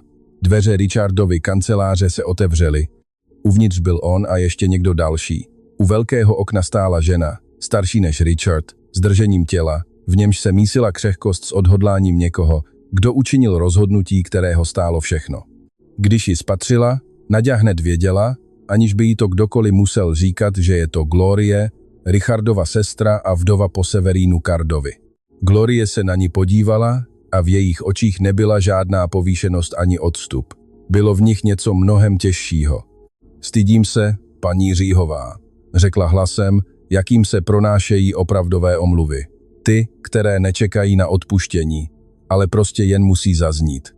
Vím, že nemám právo vás o cokoliv žádat, ale musela jsem vás vidět. Naďa se zastavila uprostřed kanceláře. Podívala se na Glory, pak na Richarda, vyndala z kabelky kartonovou krabičku a položila ji na stůl. Myslím, že tohle patří vám, řekla. Richard se podíval na krabičku, pak na ní. Odkud to máte? Od někoho, kdo čekal na správnou chvíli, aby to předal, odpověděla Naďa. Podobně jako u všeho ostatního v tomto příběhu, to, co se v té kanceláři během následující hodiny odehrálo, nemělo za celá léta, co Veronika ve firmě pracovala, obdoby. Glorie mluvila, vyprávěla všechno, co věděla o kšeftech Hinka Podzimka, o tom, jak léta využíval síť dodavatelů k odklánění financí, jak mu Severín dělal komplice a byl jeho nástrojem, i o tom, jak ona sama mlčela, nejprve z loajality, pak ze strachu a nakonec z čistého vyčerpání. Dokumenty od pana Eliáše doplňovaly to, co Gloryina slova nechávala nedořečené. Richard poslouchal všechno bez přerušení, s onou svou schopností přijímat informace, aniž by se navenek jakkoliv zhroutil, i když uvnitř něj se odehrávaly věci, které nikdo jiný vidět nemohl. Když vše skončilo, zůstal dlouho tiše sedět. Pak se podíval na Naďu. Kolik let už na svých bedrech nesete následky něčeho, za co jste nikdy nebyla zodpovědná? Naďa neodpověděla hned. Úplně stejně let, co dělám to, co umím, řekla nakonec. Nepočítala jsem je, prostě jsem je žila. Richard přikývl. A v tom gestu bylo něco, co nebylo pouhým uznáním, bylo to něco, co připomínalo odhodlání muže, který pochopil, že nastal čas začít s nově nabitým věděním jednat. V poledne Nadě zavolala Veronika. Sejděte dolů do haly, řekla, je tu někdo, kdo vás potřebuje vidět.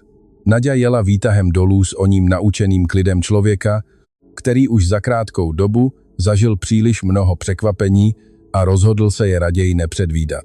Než Naďa sjela dolů, Veronika udělala jeden jediný telefonát, paní Růženě, kterou Richard nechal vyhledat v nouzových kontaktech, jež Naďa před lety nechala na personálním oddělení. Stručně, jak to umí jen ten, kdo ví, na čem opravdu záleží, jí vysvětlila, že dorazila Najdinat dcera a že by u toho malý možná chtěl být.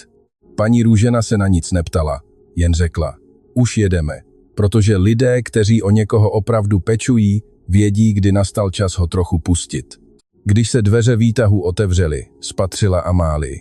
Stála uprostřed haly s tím obnošeným batohem na zádech, který si Naďa představovala, když jí pan Eliáš popisoval ženu, jež se po ní ptala. Stála tam s rukama volně podél těla a s výrazem někoho, kdo si mnohokrát nacvičoval, co řekne, a ve chvíli, kdy k tomu dojde, ví, že žádná zkouška mu není k ničemu. Nebyla tam ale sama. Po jejím boku, držíc se jí za ruku s onou svou dětskou vážností, s níž s naprostou soustředěností pozoroval svět, stál Matěj. Naďa se zastavila. Vzduch v hale, plný tichého ruchu kanceláří, kroků a vzdálených rozhovorů, jako by se na okamžik zastavil. Matěj ji uviděl a jeho tvář udělala přesně to, co udělala vždycky, když ji spatřil. Ta naprostá proměna, to světlo, které se nedá nijak uměle vytvořit, protože vyvěrá přímo zevnitř. Babi. Rozběhl se halou s tím svým typickým způsobem běhu, v němž bylo víc čistého nadšení než skutečné rychlosti, a vrhl se jí do náruče s absolutní jistotou někoho, kdo ví, že bude vždycky vřele přijat. Naďa ho zachytila, tiskla ho k hrudi, zavřela oči a v tu chvíli se nad Matyášovou hlavou její pohled střetl s očima Anežky. Její dcera se ze svého místa ani nepohnula. Ruce jí stále bezvládně visely podél těla, oči se jí leskly slzami a rty měla pevně sevřené zoufalým úsilím někoho, kdo se snaží nezhroutit na veřejnosti, i když dobře ví, že tenhle boj už prohrává. Matyáš se odtáhl od Nadi a podíval se na Anežku s tou odzbrojující upřímností, jakou v sobě mají jen děti. Babi, zašeptal, ona má tvoje oči. Naďa se na něj podívala, pak pohledla na Anežku a vyslovila to nejtěžší a zároveň nejjednodušší na světě. Pojď sem, řekla Anežce. Jen to, pouhé jedno pozvání, zatím bez jakýchkoliv podmínek, bez slibů, které ani jedna z nich nebyla připravená dát. Byly to jen pootevřené dveře stělesněné v jediném slově. Anežka k neumělému kroku vykročila. A když k nim došla, Matyáš, který sice přesně nechápal, co se děje, ale velmi dobře vnímal, co cítí, natáhl svou volnou ruku a chytil ji za prsty. Jen tak, bez jakýchkoliv okolků, bez vysvětlování, aniž by ho k tomu kdokoliv nutil, zůstali všichni tři stát uprostřed haly Melicharova paláce. Pan Karel ze svého místa na recepci tiše sledoval celou scénu. Pracoval v téhle budově už tolik let, že zažil opravdu ledacos, ale to, co viděl teď, bylo jiné. Hřbetem ruky si nenápadně otřel oči a znovu se zadíval na svůj stůl, jako by se nic nedělo. To odpoledne, zatímco Anežka vzala Matyáše do nedalekého parku, což byl ten první opatrný krok k něčemu, co ještě nemělo jméno, ale přesto to už existovalo, vystoupala Naďa do nejvyššího patra, toho dne už naposledy. Richard ji už čekal. Nebyli tam žádní právníci ani hromady papírů, jen on sám, stojící u svého obvyklého velkého okna a šlížející na město, které vybudoval na základech příběhu, jenž se ukázal být mnohem komplikovanější, než si kdokoliv z nich chtěl připustit. Informace, které jste dnes ráno přinesla, spustil bez jakýchkoliv úvodních řečí, budou mít velmi vážné právní důsledky pro Hynka Pospíšila a pro zbytek operací, které pod jeho vedením probíhaly. Nepřišla jsem sem mstít ani žádat tresty, řekla Naďa. Já vím. Richard se na ní podíval. Proto je pro mě teď mnohem důležitější to, co potřebujete vy, než to, kolik ho to celé bude stát. Naďa se na něj podívala s tou svou typickou upřímností, která nikoho nesoudila, ale ani se před nikým neskrývala. K čemu se chystáte rozhodnout, pane Melicher? Richard vzal něco ze stolu. Byla to smlouva, ta samá, kterou před pár dny předložil doktor Beneš, ale tentokrát v ní bylo něco jinak. Obsahovala nové stránky, dodatky a klauzule, které předtím neviděla. Upravil jsem ji, řekl Richard. To, co jsem vám nabízel předtím, byla jen dohoda o dodávkách, sice spravedlivá, ale značně omezená. Položil smlouvu na stůl přímo před ní. Tohle je něco úplně jiného. Naďa přistoupila blíž a očima přejela první řádek nového oddílu. Zrak se jí na něm zastavil. Přečetla si to znovu. Pane Melicher, pronesla pomalu. Tady se píše, že skupina Melichar plně podpoří oficiální založení vaší cukrářské živnosti. Richard ji přerušil s klidem někoho, kdo o svých slovech už dlouho přemýšlel. Vlastní provozovna, kompletní vybavení, počáteční kapitál, právní a účetní poradenství po dobu prvního roku a k tomu smlouva o exkluzivním dodavatelství pro všechny budovy naší skupiny. Naďa mlčela. Není to žádná charita, předběhl ji Richard, než stihla cokoliv namítnout. Je to náprava křivdy.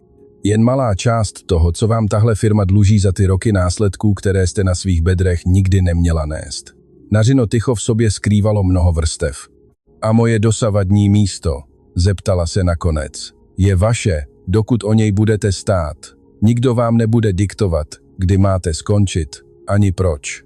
Naďa se podívala na smlouvu, pak pohlédla z okna na město, které se rozprostíralo hluboko pod nimi, obrovské a netečné k tomu, co se v tomto patře právě dělo. Pomyslela na tu skleněnou dózu, na sladké věnečky od babičky Bětky, na Matyáše, jak pobíhá halou s tím svým upřímným smíchem, který mu šel z celého těla, a na Anežku, jak bez jakýchkoliv slov bere svého syna za ruku. Vzpomněla si na všechny ty roky, kdy na svých bedrech úplně sama vlekla břemena, která přitom nebyla jen její. A pak udělala něco, co Richard Melichar vůbec nečekal. Nepodepsala to, alespoň nehned. Posadila se a podívala se na něj tím svým přímým pohledem, který se nikoho neprosil o svolení. Nejdřív vám musím něco vyprávět, řekla. Něco, co vůbec netušíte o tom, proč se ta sklenice plná věnečků tehdy vlastně ocitla na rohu té rušné ulice. Ne proto, abyste se cítil vinný, ale protože pokud máme společně něco vybudovat, ať už to bude cokoliv, musí to stát na naprosté a čisté pravdě. Richard se posadil naproti ní. Poslouchám, řekl. A zatímco město venku dál pulzovalo životem, v této kanceláři, kde mělo ticho svou vlastní, hmatatelnou tíhu, začala Naďa po dlouhé době poprvé mluvit, bez jakýchkoliv filtrů, bez toho, aby si dávala pozor na jazyk nebo kalkulovala s dopadem každého slova. Byla to jen čistá, úplná pravda. A Richard Melichar, nejmocnější muž v celé téhle budově, v tomto městě a v tomto příběhu, ji poslouchal bez jediného pohnutí, přesně tak, jak to dělají lidé, kteří konečně pochopili, že skutečná moc nespočívá v mluvení, ale v tom, vědět, kdy má člověk zmlknout a jen přijímat. Venku v parku, mezitím Matyáš ukazoval Anežce, jak se dá ze suchého spadaného listí vytvarovat kulička. Dívala se na něj s takovým soustředěním, s jakým člověk sleduje něco, co už téměř na dobro ztratil a nechce promeškat ani jedinou vteřinu. A když se chlapec rozesmál, tím svým zvučným smíchem, který bez jakéhokoliv dovolení zaplavil celý prostor, Anežka ucítila, jak se v ní něco, co bylo po celá léta hluboce zlomené, začíná pomaloučku scelovat. Nebylo to ještě odpuštění, nebyla to ještě rodina, ale byl to slibný začátek. A začátky, pokud jsou upřímné, mají vždycky sílu někam dojít. Města mají svou paměť.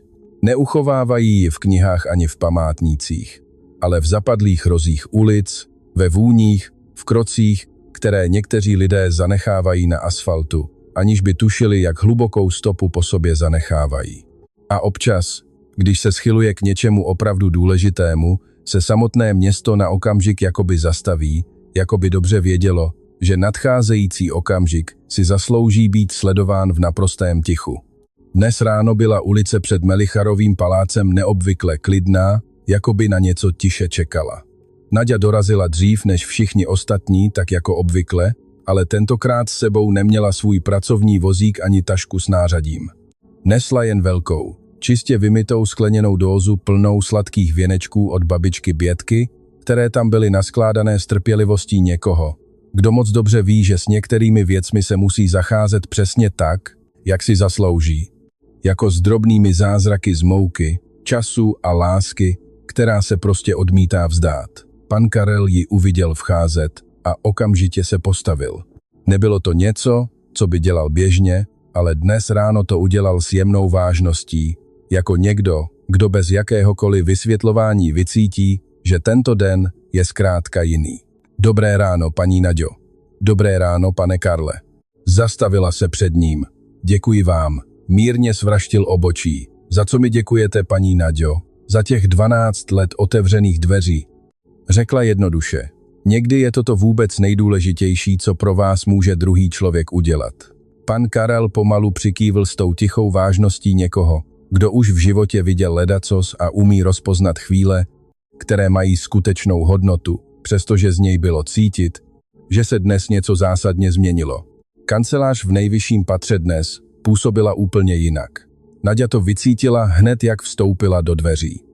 Nebylo to nábytkem ani světlem, ale samotnou atmosférou, tou neviditelnou vlastností místností, které se staly svědky rozhovorů měnících lidské osudy.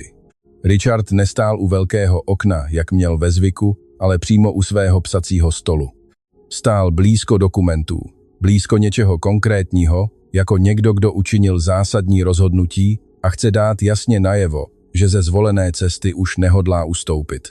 Byla tam přítomná Veronika, stejně jako advokát doktor Beneš, a na židli u stěny se sepjatýma rukama v klíně seděla Julie. Měla výraz člověka, který si sice není jistý, zda má vůbec právo na takovém místě být, ale přesto se pevně rozhodl tam zůstat. Naďa položila skleněnou dózu na stůl. Všichni na ní upřeli pohled. Než se pustíme do jakýchkoliv papírů, pronesla Naďa, chci, abyste nejdřív ochutnali. Chvíli nikdo nic neříkal. Jako první se nakonec zvedla Julie. Opatrně si vzala jeden věneček, prohlédla si ho, vložila ho do úst a v její tváři se v tu ránu odehrálo něco, co by žádný úřední spis nedokázal vyvolat. Na okamžik zavřela oči a když je znovu otevřela, lesklo se v nich něco, co v nich už celé roky chybělo. Moje maminka je dělávala přesně takhle, zašeptala. Podívala se na Richarda. Pamatuješ si to? Richard si vzal jeden věneček. Chvíli ho zamyšleně držel mezi prsty, než ho ochutnal. A ano, pamatoval si to velmi dobře. Bylo to na něm vidět celým tělem. V tom, jak vzpomínka na něco tak dobrého okamžitě zaplnila místo, kde doteď sídlila jen stará bolest. Pamatuji, hlesl tichým hlasem. Naďa je tiše pozorovala a bez jediného slova pochopila, že tahle jediná skleněná dóza dokázala v té kanceláři udělat něco, co by žádné obchodní vyjednávání nikdy nesvedlo. Proměnila lidi, kteří na sebe dosud hlíželi z opačných stran jednoho složitého a bolestivého příběhu, v bytosti, kterými ve skutečnosti byly, v obyčejné lidské bytosti, kterým se stýskalo po těch samých věcech. Doktor Beneš rozložil smlouvu na psacím stole. Byl to úplně jiný dokument než před několika dny. Mnohem ucelenější, spravedlivější, s každým bodem formulovaným nikoli jako projev milosti, ale jako morální náprava a zadostiučinění. Byl to ten druh gesta, který otevřeně přiznává, že někomu bylo nespravedlivě ublíženo a pokouší se v rámci možností vrátit věci do pořádku. Richard promluvil ještě předtím, než si Naďa stačila listinu vůbec přečíst. Chci vám vysvětlit něco, co na tom papíře napsané není, řekla, protože papíry sice zachycují dohody, ale nevždy zachycují skutečné důvody. A ty důvody jsou v tomto případě mnohem důležitější než jakýkoliv právní odstavec. Naďa ho tiše poslouchala. To, co vám tato společnost nepřímo provedla prostřednictvím lidí, kteří jednali ve stínu, zatímco já jsem se díval na druhou stranu. To je neocenitelné. V žádné smlouvě neexistuje částka, která by to pokryla, odmlčel se. Ale je tu něco, co udělat můžu. Můžu se postarat o to, aby to, co vám vzali, nezůstalo bezejmenné. Aby to, co jste vybudovala úplně sama, vlastníma rukama, podle svého receptu a se svou důstojností, získalo místo, kterému odjakživa patřilo. A co Ondřej Padrta? Zeptala se Naďa. Už je v rukou policie, odpověděl Richard 2. Dokumenty, které pan Evžen schovával celé roky, společně s Kamiliným svědectvím a záznamy, které právní oddělení tento týden zajistilo, bohatě stačí. To už teď nezáleží na mě ani na vás, to je na zákonu. Naďa přikývla. A Lucie? Nastala krátká pauza. Lucie Padrtová včera podala výpověď, řekla Veronika ze svého místa. Dobrovolně tu nechala dopis. Naďa se na Veroniku podívala. Co v něm stojí? Veronika přešla místnost a podala jí obálku. Naďa ji otevřela. Písmo bylo kostrbaté jako od někoho, kdo nepíše často, ale když už se k tomu odhodlá, vloží do toho víc emocí, než by sám chtěl. Paní Naďo, vím, že nemám právo vás žádat, abyste pochopila, co jsem udělala, ale chci, abyste aspoň věděla proč. Můj bratr mi celé roky tvrdil, že víte o věcech, které by mohly zničit naši rodinu a že když promluvíte, všechno se sesype. Věřila jsem mu, protože to byl můj bratr 4 a protože strach člověka donutí věřit tomu, čemu věřit potřebuje. To, co jsem udělala s tím videem, nebyla žádná odvaha. Byl to jen čin někoho, kdo měl strach a nevěděl, jak s ním naložit. Doufám, že se vám jednou budu moct podívat do očí, aniž bych cítila to, co cítím teď. Lucie. Naďa dopis složila a schovala ho do kabelky se stejnou opatrností, s jakou uchovávala lístek s receptem od babičky Běly. Chvíli mlčela. Doufám, že najde klid, řekla nakonec. A myslela to vážně, bez ironie, bez odstupu, s onou velkorysostí, která není naivitou, ale vědomým rozhodnutím nenosit v sobě větší balast, než je nutné. Podepsala smlouvu celým svým jménem, perem, které jí podal právník Beneš a které vzala do stejné ruky, jež po 12 let třímala mopy, sklenice a složený papírek s receptem, který se nakonec ukázal být mnohem víc než jen pouhým receptem. Když se podepsala, zavládlo v kanceláři ticho, které však nebylo prázdné. Bylo to ticho okamžiku, kdy se něco s důstojností uzavírá, aby se mohlo otevřít něco mnohem většího. Richard k ní natáhl ruku. Nadia ji stiskla. A v tom krátkém, pevném stisku bez zbytečného patosu bylo obsaženo 12 let vytírání chodeb ještě před svítáním, koláčů pečených v maličkých kuchyních, léků, na které nezbývaly peníze, a účtů, které se přesto museli platit. Byl v něm stesk pod dceři, která odešla, i láska k synovi, který zůstal. Byla v něm i ta skleněná dóza, která tehdy na Rušné třídě zastavila auto a bez jakéhokoliv plánování navždy změnila osud hned několika lidí najednou. To, co se dělo v následujících týdnech, nebylo ani rychlé, ani snadné. Skutečně dobré věci takové ostatně nebývají nikdy. Prostor, který skupina Hradecký Nadě přidělila, se nacházel jen 4 ulice od budovy Hradeckého věže. Byl to sice malý obchod, ale měl velká okna, kterými ranní slunce svítilo naplno dovnitř, jako by se nikoho neptalo. Stěny ještě voněly novou malbou, když Naďa poprvé odemkla a s klíči v ruce vstoupila dovnitř. Zůstala stát uprostřed prázdného prostoru. Prohlížela si to tam. Pult, který tu ještě nestál, regály, ze kterých zatím nic neviselo, pec, která měla dorazit až za pár dní, i vývěsní štít, který byl zatím jen pouhou myšlenkou v její hlavě. A přesto v tom prázdném místě Naďa ucítila něco, co už velmi dlouho nezažila. Pocit, že budoucnost má jasné obrysy. Pan Evžen se objevil jako první s nářadím v ruce. Takhle na mě nekoukej, spustil dřív, než stačila cokoliv říct. Jsem sice starý, ale ne k ničemu. Za ním dorazili 2 jeho zaměstnanci ze Zlaté Skořice a hned po nich paní Růžena s obřím hrncem poctivého vývaru, který postavila na jedinou bednu v místnosti, aby, jak sama řekla, nepracovali o hladu. Prohlásila to s autoritou někoho, kdo nedělá laskavosti, ale prostě bere jako samozřejmost, že se věci mají udělat. Naďa se na ně podívala a neřekla vůbec nic. Jen si zkousla ret, jak to lidé dělají, když je přemohou emoce a slova jim najednou nestačí. Odpoledne dorazila Anežka. Přišla s Matějem, který měl na sobě barevnou zástěru, již mu paní Růžena ušila ze zbytků látek. Měl ji na zádech zavázanou na obří uzel, což moc nefungovalo, ale on ji nosil s naprostou vážností, jako by to byla ta nejdůležitější součást výbavy na světě. Pan Evžen říkal, že potřebujete pomoc. Oznámil Matěj hned u dveří tónem někoho, kdo přichází splnit důležité poslání. Naďa se k němu sklonila. A co ty umíš, Matěj? Zeptala se. Chlapec se hluboce zamyslel. Můžu rovnat věci do přímky, řekl. V tom jsem fakt dobrý. Skvělé, řekla Naďa. To je přesně to, co potřebujeme. Matěj spokojeně přikývl a zamířil rovnou za panem Evženem pro další pokyny. Anežka zůstala stát u dveří. Pozorovala prostor s výrazem, který se už Naďa za ty dny naučila číst, s onou směsí touhy někam patřit a nejistoty, zda na to má právo. Pojď dál, řekla jí Naďa. Je to i tvoje rodina. Anežka vstoupila. Ještě se neobjali.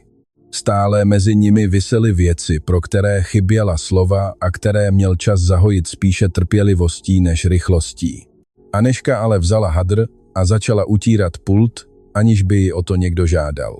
A v tom jednoduchém gestu v těch rukách, které uklízely, přesně tak, jak celý život uklízely ruce její matky, bylo něco, co se blížilo odpuštění víc než jakýkoliv rozhovor, který spolu kdy mohli vést. V den, kdy pekárnu otevírali, dorazil Richard Hradecký pěšky. Žádné tmavé auto, žádný osobní řidič. Jednoduše ušel ty 4 ulice od budovy Hradeckého věže až k Nadinu obchodu jako kdokoliv jiný, kdo se prochází městem, aniž by ho kdokoliv čekal nebo ohlašoval. Nápis nad dveřmi hlásal prostým, ale pevným písmem recept babičky Biely. Richard si ho přečetl. Na chvíli se před vchodem zastavil. Uvnitř byl vidět čilý ruch podniku, který sice teprve začíná, ale už v sobě má něco, co podniky vybudované jen za peníze mívají jen málo kdy. Duši, tu neviditelnou jiskru, která vyzařuje z lidí uvnitř a z důvodu, proč dělají to, co dělají. Naďa ho zahlédla zpoza pultu a vyšla ven. Půjdete dál, nebo budete stát ve dveřích? Zeptala se ho s tou svou přímočarostí, která se nikdy nezměnila, ani když byl jejím šéfem, ani teď, kdy jejich vztah sice neměl přesné pojmenování, ale byl naprosto skutečný. Richard se usmál. Byl to úplně jiný úsměv než ty, které od něj Naďa vídala v kanceláři. Svobodnější, upřímnější. Jdu na koláče, řekl. Na koláče chodí všichni, odpověděla a odstoupila stranou, aby ho pustila dál. Matěj ho přivítal s vážností někoho, kdo má na starosti důležité věci. Vy jste ten pán z toho vysokého baráku, oznámil mu a měřil si ho tou upřímnou, nefiltrovanou dětskou zvědavostí. To jsem, přikývl Richard. Moje babička peče ty nejlepší koláče na světě, informoval ho Matěj. Kdybyste to náhodou nevěděl. Už to vím, odpověděl Richard. Proto jsem tady. Matěj se zatvářil, jakože tuto odpověď považuje za uspokojivou a vrátil se ke své práci. Richard ho vyprovodil pohledem a v očích měl výraz, který Veronika, jež dorazila chvíli po něm. Protože Veronika chodila chvíli po něm v podstatě vždycky, okamžitě rozpoznala. Byl to přesně ten pohled, jakým se díval na fotografii své matky. Na tu fotografii, která už neležela schovaná v šuplíku, ale stála na psacím stole. Všem na očích jako něco, co už není třeba skrývat. Před odchodem Richard přistoupil k Nadě, která zrovna rovnala zboží ve výloze. Jak se cítíte? Zeptal se. Naďa se upřímně zamyslela. Neodbyla ho rychlou, zdvořilostní frází, ale dopřála si chvíli ticha jako někdo, kdo bere otázku vážně. Jako někdo, kdo konečně stojí na správném místě, řekla. A to je pocit, který se nedá s ničím srovnat. Richard přikývl. Je tu ještě něco, co vám chci říct, dodal.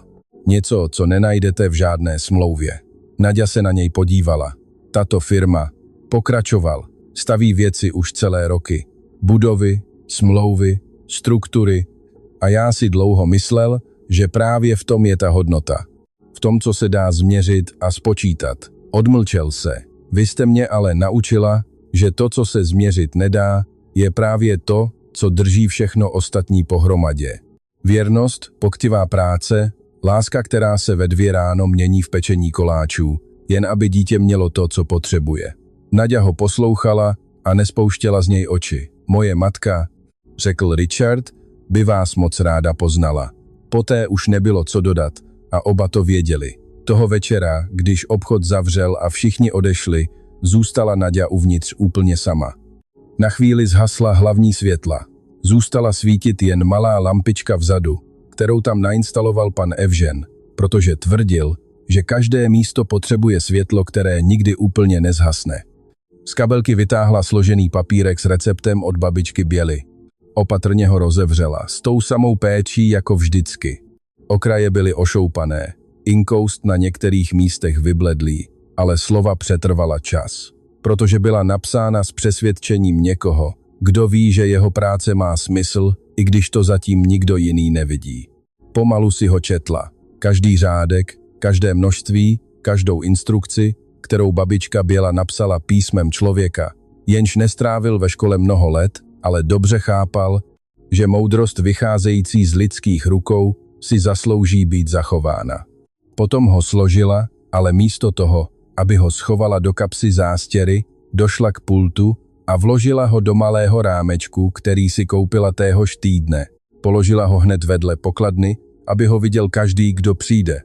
Aby babička Alžběta, která nikdy netušila, že její recept jednou zastaví auto na rušné hlavní třídě, otevře dveře v nejvyšším patře proskleného mrakodrapu, spojí to, co bylo rozdělené, a zahojí rány, které se zdály být navždy zlomené. Konečně měla místo, které si vždycky zasloužila. Naďa zhasla malou lampičku a vyšla ven na ulici. Město ji obklopilo svým tichým, tlumeným šumem noci, která nikdy úplně nespí.